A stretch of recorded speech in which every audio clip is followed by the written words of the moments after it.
Hello students, welcome again.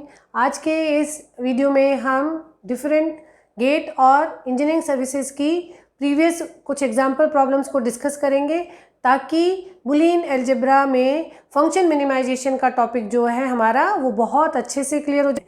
ठीक है, तो ये देखिए एक प्रॉब्लम नंबर 1 से शुरू करते हैं जो गेट 2020 में CS के पेपर में था, जिसमें आपको कहा गया है कि consider the Boolean function z that is function of A B C. ये आपको सर्किट डायग्राम दिया गया और पूछा गया है which one is the correct representation of function, और ये आपके ऑप्शंस हैं। ठीक है, इसे हम सॉल्व करना शुरू करें। सबसे पहले तो आप z का एक्सप्रेशन लिखिए। z क्या जाएगा? a plus B bar C. Okay, a plus B bar C, ये आपका एक्सप्रेशन आ गया है और इससे आपको पूछा गया है कि करेक्ट रिप्रेजेंटेशन क्या होगा। तो ये बहुत सारे ऑप्शंस हैं और ऑप्शंस आपके मिन टर्म्स में भी है, मैक्स टर्म में भी है। तो आप ऐसा करें कि के मैप बनाएंगे और के मैप से आप canonical form, min term form और सभी तरीके से आप रिप्रेजेंटेशन जो है वो चेक कर सकते हैं। इसमें आप 0, 1, 2, 3, 4, 5 एंड 6, 7 ये आपकी डेसिमल मिन टर्म्स का इक्विवेलेंट हो गया है। और यहाँ पे हम लिखेंगे A bar B bar, A bar B, A B and A B bar, C bar and C. Okay, max term में भी क्योंकि ऑप्शन दिए हुए हैं आपके, तो आप A plus B, A plus B bar, A bar plus B bar and A bar plus B and C bar. ठीक है, इस तरह से आपने 2 एंट्री करके फंक्शन को लिख लिया है। ठीक, तो यहाँ पे अगर हम इसे देखें तो हमें ये कहा गया है कि a प्लस बी बार सी, और इसका रिप्रेजेंटेशन दूसरी फॉर्म में, मिन टर्म्स की फॉर्म में या मैक्स टर्म की फॉर्म में पूछा गया है। तो पहले आप एंट्री करें a की। a कहाँ पे है आपका? इन दोनों कॉलम में। तो ये सब आपकी टर्म्स हो गई हैं 1। फिर नेक्स्ट जो आपकी प्रोडक्ट टर्म है वो है बी बार सी। तो बी बार इन दोनों कॉलम में कॉमन है और सी, तो आपने यहाँ एंट्री कर दी। ये आपकी एसओपी फॉर्म दे रखी थी तो आपने मिन टर्म्स लिखी और मिन टर्म्स को देख के आपने एंट्री कर दी। अगर इनको हम सम ऑफ मिन टर्म्स सेलेक्ट करते हैं तो क्या क्या आ जाएगा? 1, 4, 5, 6 and 7।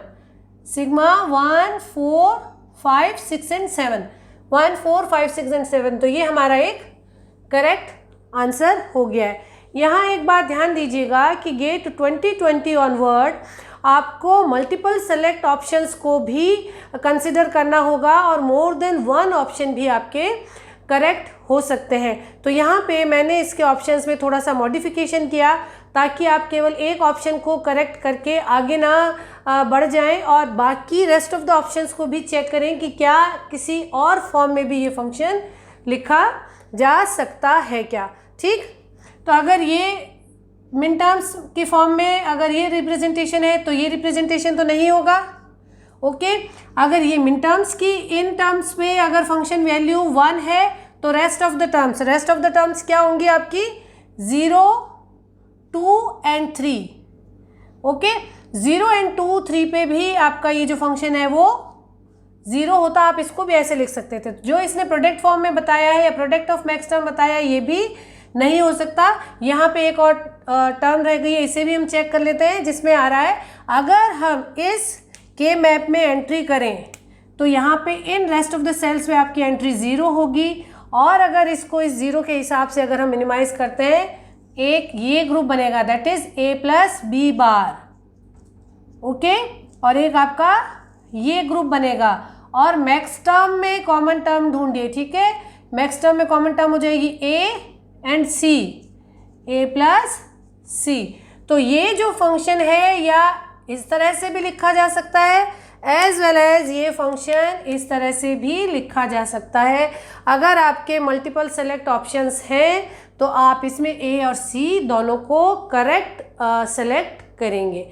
Okay, I think now it's clear to you कि किस तरीके से आपको रुक के सभी पॉसिबिलिटीज़ को चेक करना है। सिंपल अपने फंक्शन एक्सप्रेशन में एक स्टैंडर्ड के मैप बनाइए और किसी भी पॉसिबिलिटीज़ को आप यहाँ पे क्रॉस चेक कर सकते हैं। सेकंड जो आपका प्रॉब्लम है वो इंजीनियरिंग सर्विसेज 2020 का एक प्रॉब्लम है जिसमें ये लिखा है कि function given as it can be reduced to.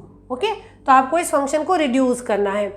हमने किसी भी गिवन एक्सप्रेशन का कॉम्प्लीमेंट निकालना सीखा था कि कितना भी लेंदी आपका एक्सप्रेशन हो, अगर उसका कंप्लीट कॉम्प्लीमेंट आपको निकालना है तो आप हर वेरिएबल को कॉम्प्लीमेंट से रिप्लेस कीजिए, प्लस को डॉट से और डॉट को प्लस से रिप्लेस कीजिए। तो यहाँ पे हम ये अपना जो कॉन्सेप्ट वो अप्लाई करते हैं। ए बी को आप एक वेरिएबल की तरह ट्रीट कीजिए। ए बी बार का अगर आप बार लेंगे तो क्या हो जाएगा, ए बी। ठीक, इसका पहले कॉम्प्लीमेंट लिया, इसे आप एक इंडिविजुअल आइडेंटिटी की तरह ट्रीट करेंगे, और इसका कॉम्प्लीमेंट तो ए बी बार का बार ए बी, फिर इस प्लस को आपने रिप्लेस किया डॉट से।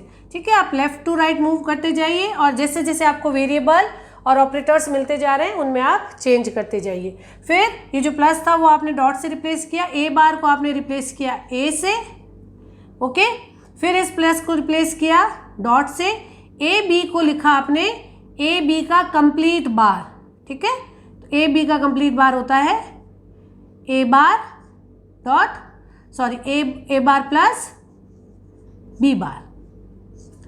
ओके, मैंने एक स्टेप नेक्स्ट स्टेप मेंशन कर दिया। अगर आप कंफ्यूज हो रहे हैं तो मैं उसे लिखती हूँ ताकि आप ये ना सोचें कि जंप कैसे हो गया। ये हो गया ए बी का कंप्लीट बार। अगर ए बी के कंप्लीट बार को लिखेंगे तो ये क्या है, A B, A is A B, और यहाँ पे ए बी का कॉम्प्लीमेंट हो जाएगा A bar plus B bar.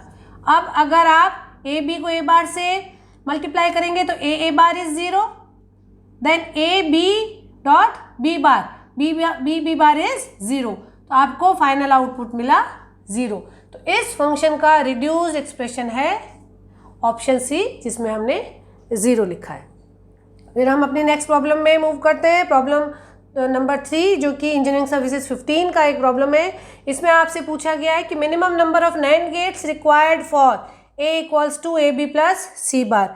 Very simple, function आपको एसओपी फॉर्म में ही दिया हुआ है। पहले तो आप NAND gate minimization should be in SOP form, function should be in SOP form। A B plus C आप इम्प्लीमेंट करें।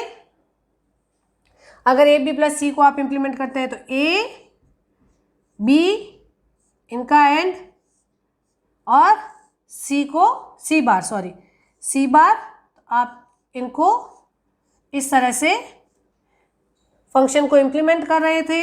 हमें NAND गेट से इसको इम्प्लीमेंट करना है, इसलिए हम यहाँ पे नॉट फंक्शन इम्प्लीमेंट करेंगे। अगर आपने यहाँ पे ये सभी इन्वर्टेड का जो और गेट है वो NAND गेट से रिप्लेस हो जाता है, और अगर आप सी बार को यहाँ पे कॉम्प्लीमेंट की फॉर्म में एंटर कर रहे हैं तो आप यहाँ पे सी कर दीजिए।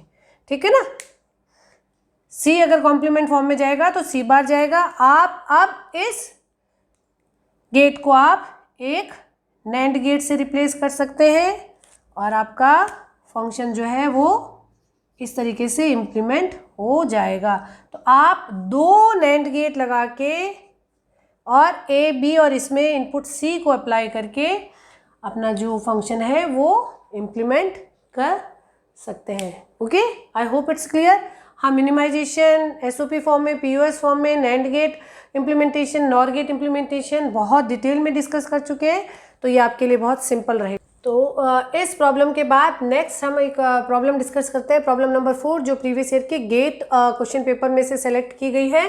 ठीक है, इसमें आपको ये एक सर्किट दिया गया, लॉजिक सर्किट दिया गया और पूछा गया है for the logic circuit shown in figure output y is equal to. Okay, तो यहाँ पे आपको ये इतने नंबर ऑफ गेट्स को देख के थोड़ा सा ऐसा लगता है कि ये टाइम कंज्यूमिंग है। तो जब भी इस तरीके की प्रॉब्लम हो तो थोड़ा 2 सेकंड के लिए आप रुकें और इसमें पॉसिबिलिटीज़ देखें कि क्या हम इसमें NAND gate, NOR gate, and और जो कन्वर्जन है वो अप्लाई कर सकते हैं। यहाँ पे अगर आपका NAND गेट, आप सिंपली ये जो बबल है अगर आप यहाँ पे मूव कर दें, आप कोई चेंज नहीं कर रहे, पहला जो मैंने चेंज किया वो ये किया। ठीक है, इन दोनों NAND गेट के जो इन्वर्टर थे उनको मैंने यहाँ मूव कर दिया। अब सभी इन्वर्टेड इनपुट का जो OR गेट होता है वो NAND गेट से रिप्लेस हो सकता है, तो इस गेट को मैं एक NAND गेट से रिप्लेस कर देती हूँ। ये हुआ है फर्स्ट चेंज ओवर। ओके, अब आप यहाँ पे देखिए कि आपके पास 3 नैंड गेट्स हैं और एक लास्ट स्टेज में आपका एक और गेट है। तो क्या मैं इन सभी बबल्स को, जो कि एक इन्वर्टर को रिप्रेजेंट कर रहे हैं, अगर मैं इनको यहाँ शिफ्ट कर देती हूँ तो हम फंक्शन में कोई चेंज नहीं ला रहे। Is it clear? क्योंकि एंड गेट और गेट का फाइनल फंक्शन एक्सप्रेशन लिखना आप लोगों के लिए आसान होता है। ठीक, जैसे ही आप इस प्रॉब्लम को देखते हैं, आप एक्सप्रेशन लिखने में लगेंगे, आप आएंगे तो करेक्ट आंसर पे फिर भी, लेकिन वो टाइम कंज्यूमिंग हो जाएगा। और इस तरीके से शॉर्ट ट्रिक्स या सर्किट को बार बार प्रैक्टिस करने पे आप आइडेंटिफाई करने लग जाते हैं कि यहाँ पे मैं कन्वर्जन अप्लाई कर सकता हूँ और यहाँ पे कन्वर्जन की पॉसिबिलिटी नहीं है। इसीलिए डिजिटल इलेक्ट्रॉनिक्स में बहुत सारी सेम प्रॉब्लम्स को डिस्कस करना और उन्हें सॉल्व करना भी बहुत ज़रूरी है, जल्दी सॉल्यूशन को सेलेक्ट करने के लिए।